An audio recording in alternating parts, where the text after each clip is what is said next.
So, for an asexual, I have quite a libido. I guess this video could be like a sexual update, since I haven't done one in, I don't even know, I think the last one I did was October 2012, so Happy New Year. Basically, college happened, and I don't want to say it inspired me to be sexual, but there's definitely a lot of pressure from the environment, I know, and it's conditioned me to be more open, and I know that's not natural, because I consider how I've been for most of my life to be the standard that I should hold myself to, and I have not been sexual for most of my life. Sorry. Actually, for all of it, I'm still a virgin, so there's that. Which is a stupid concept when we think about it, this idea that you're like pure because you're not tainted by sex, which is a completely natural part of life, and it's a natural drive.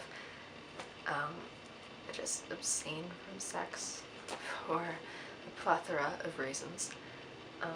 Yes, I did just use plethora. So, I've just been very whorish, and I'd love to say that making out with random guys is not whorish, but, you know, by guy standards, I'd be like, oh, hey, you got to make out with a chump chicks. Like, great job. But that's not the case. I consider having no attachment with multiple people not healthy, especially considering who I am as a person. I am very intrapersonal, so I need stability like that. I'm not one of those people that can just sleep around and be alright, be functional. I can't function like that. It's difficult because I'm finally starting to get like a conscience back, where it's like, wait, we should not do this, here's why, and then I'm regretting it. Let's see, which is good, but it also hurts. It's like, shit, why did that happen in the first place? And I think, I mean, I'm not exaggerating, by the way. I've made out with 3 practically strangers. One I did the night I met him, and then the 2 others were old friends from home, actually. So it's been bad because it's interfering with how I function as a human being. It's been like, oh, hey, let's only focus on getting some guy to make me feel important, basically.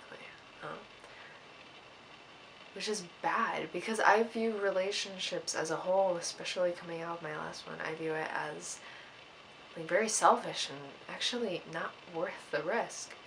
You know, I'd much rather just be friends with people than risk being physically affectionate with it for maybe 6 months, 6 years, 6 days, 6 weeks, and then I lose them forever.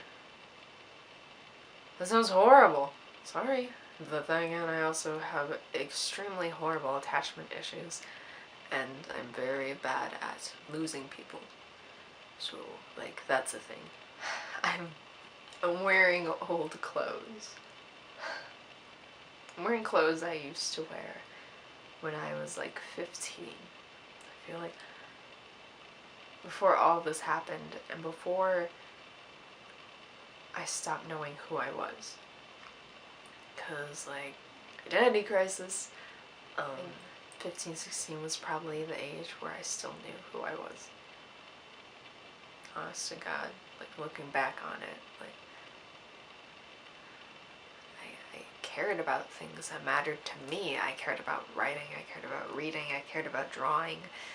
Now it's all kind of work, or it's all secondary. It's hanging out with people. People are good. Like, they are, you know? They're also really stupid, though. And then that's another thing, is it's like, you know, transitioning into college, who do I hold on to, friend-wise? Who do I befriend? Who do I decide isn't good in my life? And I had a talk with one of my friends, one that I actually had hooked up with multiple times, and yeah, quite frankly, I thought that we weren't going to just hang out. I thought we were going to hook up. And I guess I was disappointed that it didn't happen, in the sense that I was in a very different mind state going into it. And so then having to change that mind state over the course of the night was difficult for me to do. So it was like a letdown, I guess. Also like a rejection.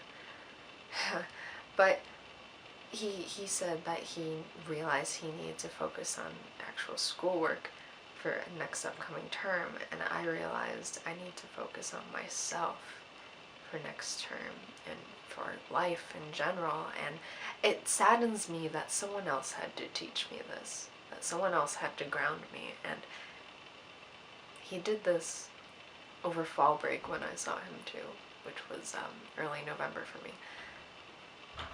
So he's saved me twice. Honestly, it does feel like that. It feels like he's saved me. And I owe him a lot. And it's strange because we are complete opposites. I guess in the whole opposites attract kind of a way, but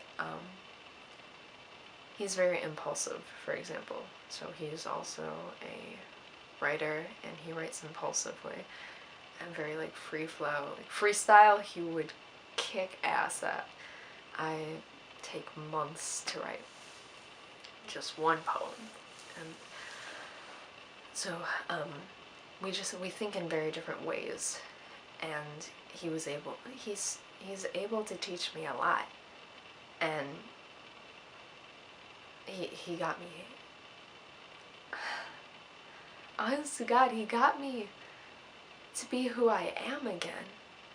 He got me to like wake up, and like that's intense, and it just like it really hits, because it's so powerful, because like someone finally reached me, like he did that, and like that's insane, because here I've been just like living with this mask on that's so thick, so unpenetratable, and he was able to get through. He penetrated me. He was able to get through. Make me feel like I found myself. Like that's what talking with him did for me. It was like getting to see myself again. It felt like standing on a floor and having it just like open up from beneath you in the most wonderful way. So now I'm in like this free fall in a black pit, and I can't see the bottom, but it doesn't matter because it's this rushing feeling, like I'd found this floor in myself. Like I thought I found out who I was, and that was the depth of my personality, and he just opened it up for me, and it's like, it's overwhelming. In a good way. I feel like it's like breathing in cold smoke, like dry ice, but it's breathing it in, and it feels like it saved me. It feels like morals are actually coming back. Like I'm actually being smart. And I want to be smart because that's who I am. I'm a smart person. I'm supposed to have order. I'm supposed to feel regret when I let some guy fuel me up in his car and not know the status of his relationship with his estranged girlfriend. It just feels like a very rebirthy kind of a moment. Like I just need to set fire to myself and just explode and find out everything that means something to me. And observe. It's not to say not listen to people when they speak, but take note of the things around me and be happy. I think that's it too, is that I kept acting happy and I kept entertaining people, but I never was happy because I've not been at peace. I think that's what my friend gave me. I think he gave me this peace of mind. You know, when I visited him over fall break, after we hooked up the next morning, I had a panic attack. I won't even call it a panic attack. I hate calling it that because it wasn't an attack, you know, I just couldn't breathe and I was very antsy and I needed to move, but it wasn't like an attack. That makes it sound bad, and bad things don't happen to me. That's how fate is, bad things just don't happen to me. So he tried hugging it better, which was so nice, so sweet, and it kind of worked, but then it really didn't, and I was visiting him in Chicago, and he's like, Lake Michigan's 4 blocks that way. I can't leave because my job is on campus and I need to always be on campus in case something comes up, but start walking, honey. So I went to Lake Michigan. I haven't been to Lake Michigan probably since I was 12. I didn't feel that trappedness anymore. So I guess that's it, is trying to feel like I'm not trapped, which is maybe why I keep acting outgoing. Maybe that's become my new shell, because my old shell was being very hard and stiff and not giving a fuck. But now my shell is being very outgoing and lying to people and being entertaining over thought-provoking. And basically, yeah, it's like a quarter-life crisis. And when it comes to lusting after people, that's a college environment. But that's not me. I know that's not me. And it's just difficult, but I need to have faith in myself. And I think that might be it too, is that I have trust issues, and it's not just with other people I'm finding it's with myself too. So it's something I gotta work on, but the problem is I don't know where to start. I've got 2 weeks to find out, because after 2 weeks then I'm going back to college, so there's no way I can find truth there.